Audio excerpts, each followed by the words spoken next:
शिक्षक बंधूंनो, महा TET paper second 2017चा प्रश्न आहे. दुकानदाराने एका वस्तूची किंमत 50% वाढवली व नंतर 50% कमी करून विकली तर दुकानदाराला शेकडा किती नफा किंवा तोटा झाला? हे पर्याय आहेत. हे सूत्र या ठिकाणी वापरणं गरजेचं आहे. शेकडा नफा किंवा तोटा काढण्यासाठी वाढ वजा घट वजा वाढ गुणिले घट भागिले 100. वजा चिन्ह का आलं? घट आहे म्हणून. वाढ अधिक घट वजा म्हणून धन आणि ऋण यांचा गुणाकार ऋण म्हणून शेवटी वजा वाढ गुणिले घट भागिले 100. सुरुवातीची वाढ आहे 50%, नंतर 50% घट वजा 50 गुणिले 50 भागिले 100.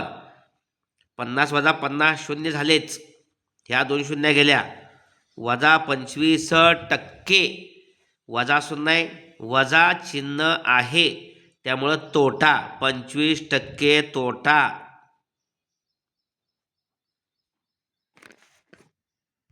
म्हणून याचा अचूक पर्याय आहे तो 25% तोटा. धन्यवाद.